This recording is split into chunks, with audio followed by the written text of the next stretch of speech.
Hello, happy day. Hi, happy day. Welcome back to my channel. Um, if you're new here, hello, my name is Miriam. I'm an intuitive.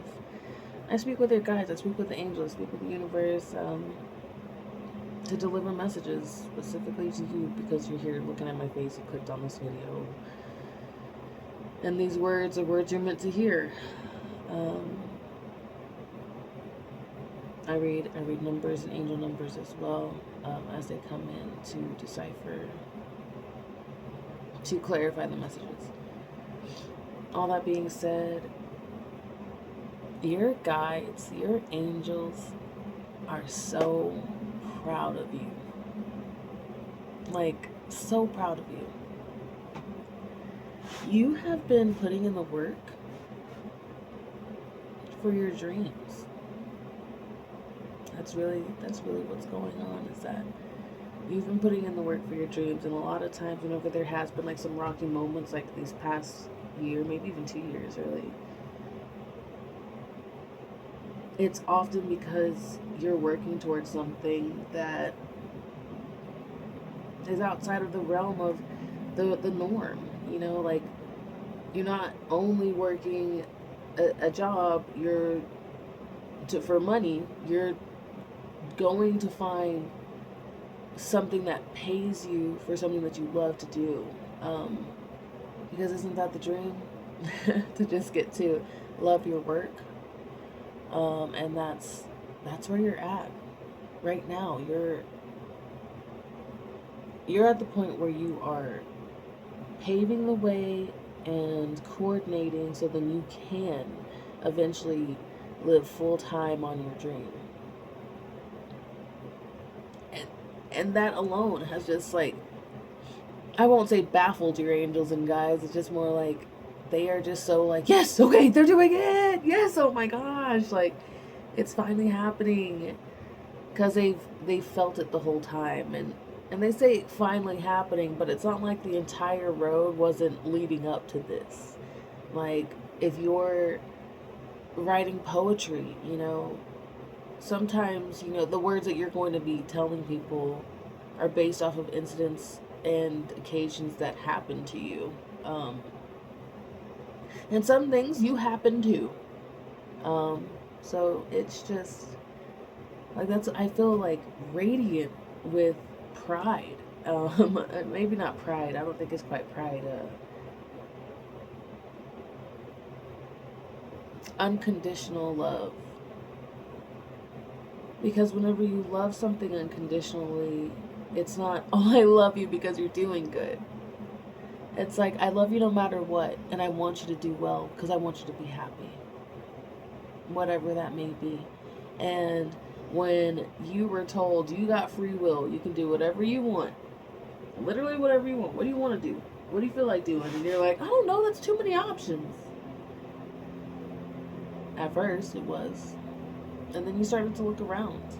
And you realize, okay, that isn't as crazy as an option. Like, some people do that over there, and I do this over here. I don't want to do that. I just don't like that stuff. But they really like it. You're finding stuff that you like that maybe other people don't like to do, but you like it. So it's really a good time, and you're finding your community, and you're putting yourself out there for the opportunities that the universe is going to provide to you. It's like, even if you're just deciding to walk outside and talk to your neighbor for once, and you get to know them, and turns out, like, that ends up being your best friend. Now you got a neighbor best friend. Or you decide to take that poetry and say it in front of people on stage, and you go to an open mic. Like, these are the bids to the universe that you're saying, hey, I bet on myself. I bet on myself. Even if you're buying a lottery ticket, shoot. Like, okay, I bought a lottery ticket today. Oh, I didn't win the lottery from that ticket, but that's okay, because the universe knows, the universe knows, God knows, angels know, that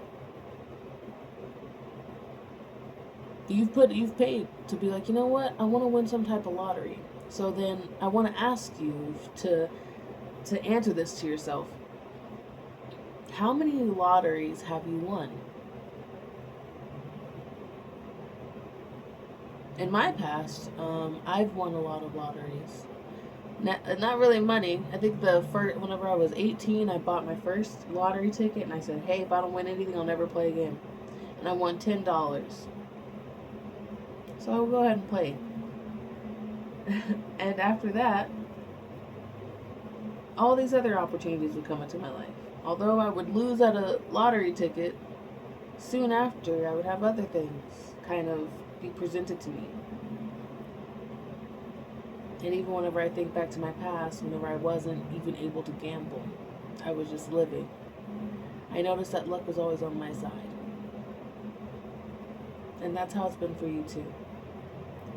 There were situations in my past that I had no idea. I was completely innocent to the fact, like I had no idea what people's intentions were. And then once you discover them, it's kind of, you don't do it till you're an adult almost. And in those situations, I could have ended up on the news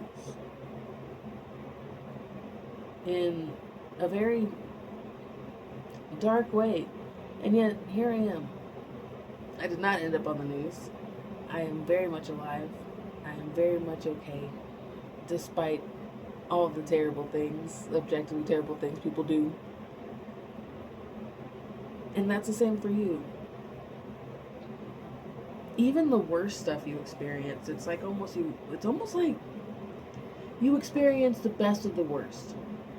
And it's like, even whenever you're talking to yourself, you're like, yeah, it was bad, but it could have been worse. It could have been this. It wasn't. I'm moving past it. If it could have been worse, how come it's still on your shoulders? That's what you were asking yourself. You're like, well, if it could have been worse, if it's this, you stopped being nonchalant about your trauma. You stopped being nonchalant about the things that hurt you in the past, and you started chalanting. And you're like, you know what? This actually did hurt me. And once you acknowledge that, you've been able to grow from it, almost like see that and be like, well, why did it hurt me? How can I avoid that from hurting me? But also, sometimes there's just nothing in your control with that. It's already in the past. You've already developed all the tools you need to avoid that situation, especially if you, like with the rough childhood things that happen, you learn to adapt already. And it's almost like you're realizing that you've been trying to adapt this whole time and trying to create this almost like a regimen of how to deal with these things whenever you had already been dealing with them. The change,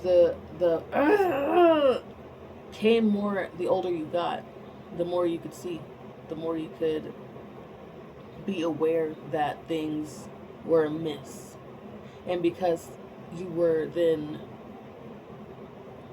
told, you were aware now, like, hey, your story's bad. That's a bad story. All you were like, I have a bad story, I have a bad story, I have a bad story. But beforehand, before somebody told you, hey, you were just doing it. You were just getting it. You were just moving and grooving and figuring it out.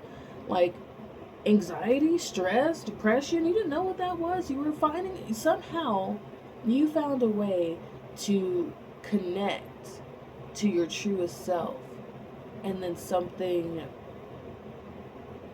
severed the connection, and it's usually some type of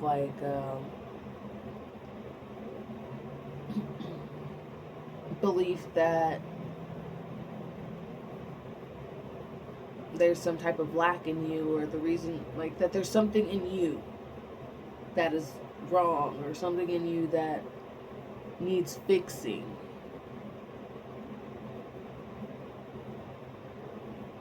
And there's just nothing to fix. There just isn't. The things that a lot of people want to fix, like if you have, any type of stress disorder or whatever, I don't know. That's what I think of because, I get anxious. Who isn't scared nowadays? But those same feelings, those same, the ways that the mind works, our thoughts and those connections, if you're able to make those connections, you're able to make other connections in the moment. It seems like you're somebody who thinks a lot So I think perhaps like recently you've been writing down your thoughts more and sharing them with people, whether it be, I keep thinking of poetry. Maybe it's poetry. Maybe writing songs, because poems kind of rhyme and stuff. But you know, if you're doing music, if you're writing raps or making acoustic stuff, if you're writing poetry, if you're writing a book, if you're there's something with words in general, like the way that you speak, that is so unique to you, and the way that you choose to put words together to then what was that word I just missed?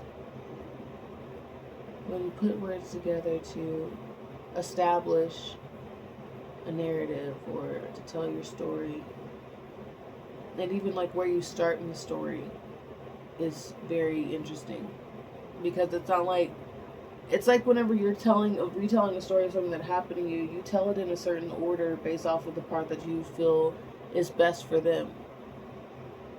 I don't know, that doesn't make any sense. Okay, I'm out of it now. I'm questioning things. Anyway, I hope any of that made sense to you. I know that it is going to make sense to you, way more sense to you than it does to me, because you know what's going on in your life, and I don't know you like that. I'm just kind of like getting these drops of information of what needs to be said, and a lot of times it just is really a rambling railway. Anyway, lovies, I'm gonna head out, and in the meantime, you keep a lookout for the numbers and stay synchronized.